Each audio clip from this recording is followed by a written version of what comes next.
ಜಾತ್ರೆಯ ಕಿರು ಜಾತ್ರೆಯ ಟೆಂಡರ್ ಪ್ರಕ್ರಿಯೆ ಇಂದು ನಡೆಯಬೇಕಾಗಿದ್ದ ಟೆಂಡರ್ನ ರದ್ದುಪಡಿಸಿ ತಹಸೀಲ್ದಾರ್ ಅವರು ಯಾವುದೇ ರೀತಿಯ ಗ್ರಾಮಸ್ಥರಿಗೆ ಸ್ಪಂದನೆ ಕೊಡದೆ ಟೆಂಡರ್ ಇದರಲ್ಲಿ ಸಮಯದಲ್ಲಿ ತಾವು ಎದ್ದೋಗ್ಯಾರ.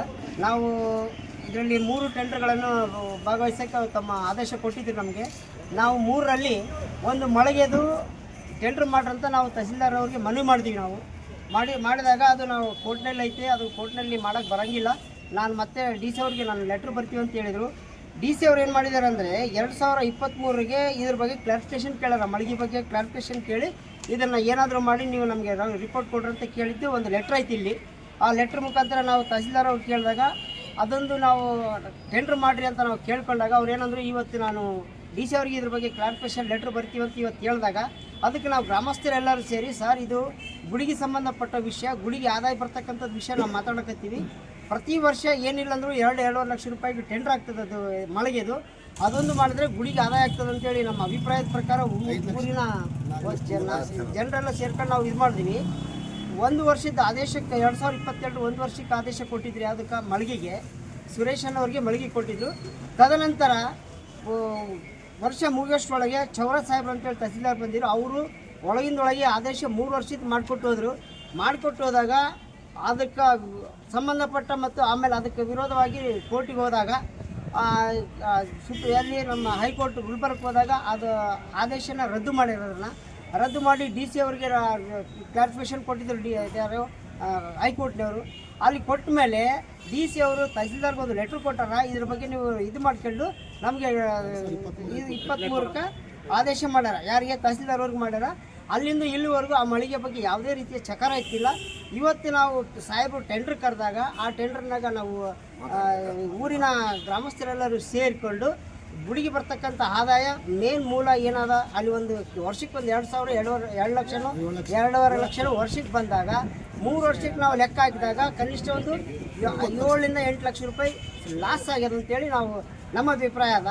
ಇವತ್ತು ಟೆಂಡರ್ ಕರೆದಾಗ ನಾವು ಇದ್ರ ಬಗ್ಗೆನೇ ನಾವು ಸಾಹೇಬ್ರೆ ಹಿಂಗೆ ಆಗ್ತದ, ಇದನ್ನು ನಾವು ಇದು ಮಾಡಿಕೊಡ್ರಿ, ನಾವು ಟೆಂಡರ್ ಮಾಡಿಕೊಡ್ರಿ, ಈ ಒಂದು 3 ಅದೊಂದು 3 ಎಲ್ಲ ಸೇರಿದ್ರೆ ಗುಡಿಗೆ ಒಳ್ಳೆ ಆದಾಯ ಆಗ್ತದೆ ಅಂತೇಳಿ ನಾವೆಲ್ಲರೂ ಒಕ್ಕರ್ಲಿಂದ ಕೇಳಿದಾಗ ಸಾಹೇಬರು ನಮ್ಗೆ ಯಾವುದೇ ರೀತಿಯ ಸ್ಪಂದನೆ ಮಾಡದೆ ತಮ್ಮ ಯಾವುದೋ ಕೆಲಸ ಒತ್ತಡದಿಂದ ಹೋಗಿದ್ದಾರೆ. ಹಾಗಾಗಿ ಇವತ್ತು ಟೆಂಡರನ್ನು ಕ್ಯಾನ್ಸಲ್ ಮಾಡಿದ್ದಾರೆ. ಮುಂದೆ ಏನು ಮಾಡ್ತಾರೋ ಅವ್ರ ಮೇಲೆ ಬಿಟ್ಟಿದ್ದಾಗ ಅಂತೇಳಿ ಇವತ್ತಿಂದ ಈ ಒಂದು ಮೆಮೊರಿ. ನಮಸ್ಕಾರ.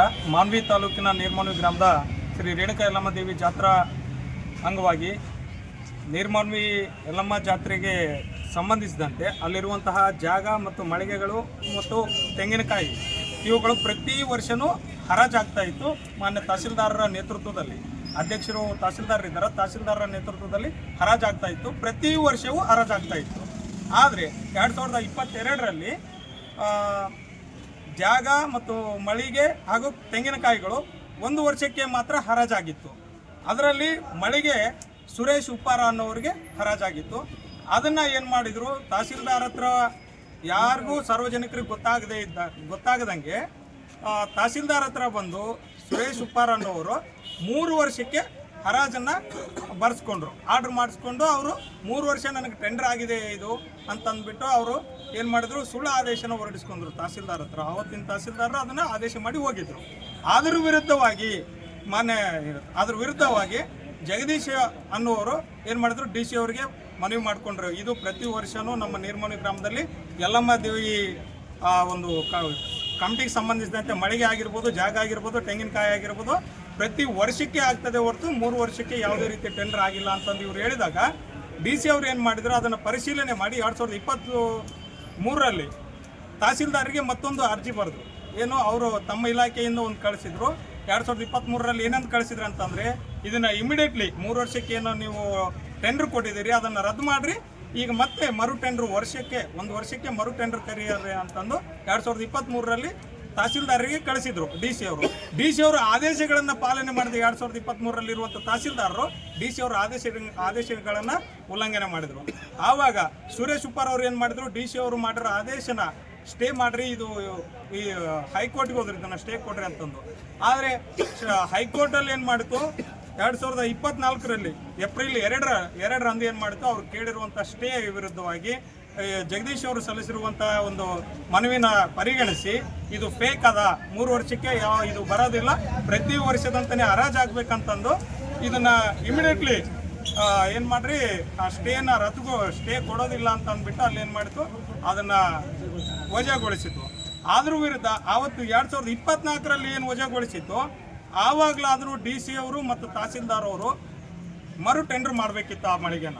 ಇದುವರೆಗೂ ಟೆಂಡರ್ ಮಾಡಿಲ್ಲ. ಆದರೆ ಇವತ್ತು ದೀಪಾವಳಿ ದಿನ ನಮ್ದೇನದ ದೀಪಾವಳಿ ಪ್ರಯುಕ್ತ ಯಲ್ಲಮ್ಮ ಜಾತ್ರೆ, ಸಣ್ಣ ಯಲ್ಲಮ್ಮ ಜಾತ್ರೆ ಆಗಬೇಕಿತ್ತು. ಆ ಜಾತ್ರೆ ಅಂಗವಾಗಿ ಇವತ್ತು ಟೆಂಡರ್ ಕರೆದಿದ್ರು.